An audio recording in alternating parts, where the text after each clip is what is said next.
नमस्कार। कभी सोचा है कि पर्यावरण की दुनिया का ऑस्कर किसे और क्यों मिलता है?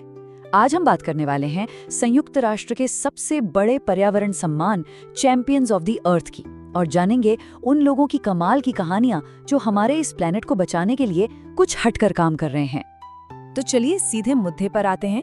जब हम पर्यावरण को बचाने के लिए दिए जाने वाले सबसे बड़े सम्मान की बात करते हैं तो जहन में एक सवाल आता है कि ये पर्यावरण का ऑस्कर आखिर है क्या? और इसका जवाब है संयुक्त राष्ट्र का champions of the earth award.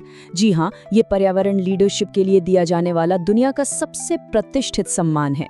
ये उन लोगों और संस्थाओं को दिया जाता है जो हमारे ग्रह की रक्षा के लिए वाकई जमीन पर उतरकर काम करते हैं।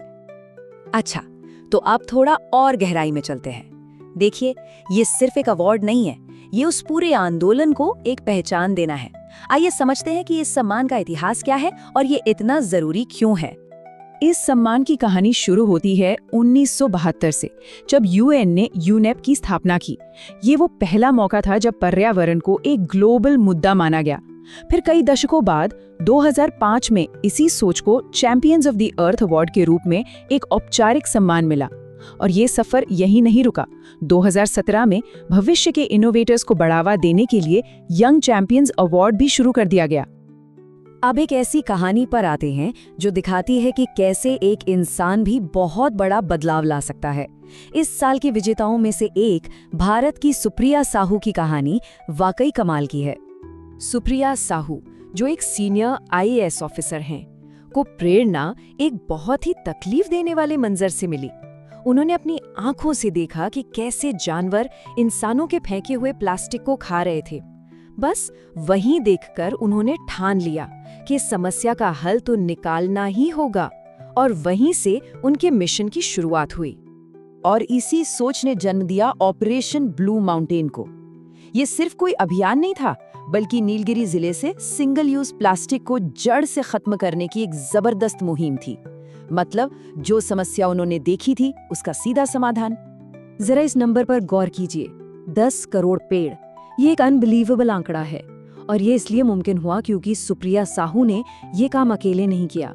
उन्होंने आम लोगों को, वहाँ के समुदायों को इस मिशन से जोड़ा, उन्हें अपने जंगलों का रखवाला बनाया और इसे एक जन आंदोलन में बदल दिया। और बात सिर्फ पेड़ लगाने तक ही सीमित नहीं थी। उनकी कोशिशों से 25 लाख ग्रीन जॉब्स भी पैदा हुई। ग्रीन जॉब्स मतलब ऐसे काम जो पर्यावरण को नुकसान नहीं पहुंचाते, जैसे सोलर और विंड एनर्जी से जुड़े काम। तो ये पर्यावरण और अर्थव्यवस्था दोनों के लिए एक विन विन सिचुएशन थी। तो कुल मिलाकर देखें तो सुप्रिया साहू का काम एक तरफा नहीं है। प्लास्टिक बैन से लेकर पेड़ लगाने, ग्रीन जॉब्स बनाने और बायोडायवर्सिटी को बचाने तक उनके इन जबरदस्त और चौतरफा प्रयासों ने ही उन्हें ये प्रेरणा और कार्रवाई का प्रतिष्ठित अवार्ड दिलाया। सुप्रिया साहू की कहानी बहुत प्रेरणा देती है, लेकिन वो अकेली नहीं है। वो एक ग्लोबल मूवमेंट का हिस्सा है जहां दुनिया के कोने कोने में लोग हमारे प्लैनेट के लिए लड़ रहे हैं। तो चलिए 2025 के कुछ और चैंपियन से भी मिलते हैं। ये लिस्ट दिखाती है कि पर्यावरण की लड़ाई हर मोर्चे पर लड़ी जा रही है। एक तरफ वनुआतू के युवा छात्र हैं जो अपनी सरकारों पर पॉलिसी बदलने का दबाव बना रहे हैं, तो दूसरी तरफ नाइजर की आर्किटेक्ट मरियम इसोफू हैं जो भीषण गर्मी से बचाने वाली सस्टेनेबल बिल्डिंग्स बना रही हैं। ब्राजील में अमेज़न जैसी संस्था एआई का इस्तेमाल करके अमेज़न के जंगलों को बचाने में लगी हैं।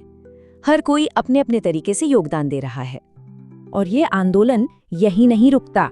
भविष्य को सुरक्षित करने के लिए यूएन अगली पीढ़ी के इनोवेटर्स में भी इन्वेस्ट कर रहा है, और यहीं से तस्वीर में आता है young champions of the earth award. यहाँ एक बहुत जरूरी फर्क समझना होगा।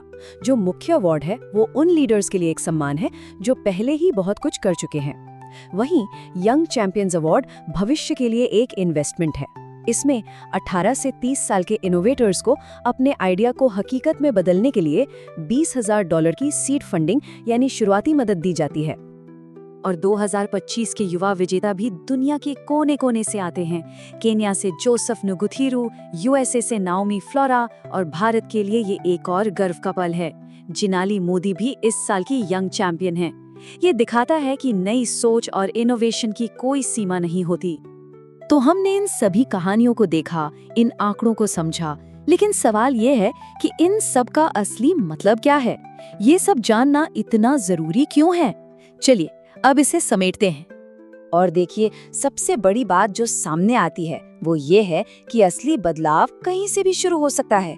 ये एक सीनियर सरकारी अधिकारी भी शुरू कर सकता है और एक युवा इनोवेटर भी, जिसके पास बस एक आइडिया है। हर कोशिश की अपनी अहमियत है। तो आखिर में हम इसी सवाल पर आकर रुकते हैं।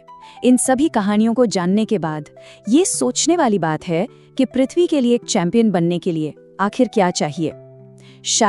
शायद इसकी शुरुआत वैसे ही होती है जैसे सुप्रिया साहू के साथ हुई थी। बस किसी गलत चीज को देखकर ये तय कर लेना कि अब कुछ करना ही होगा।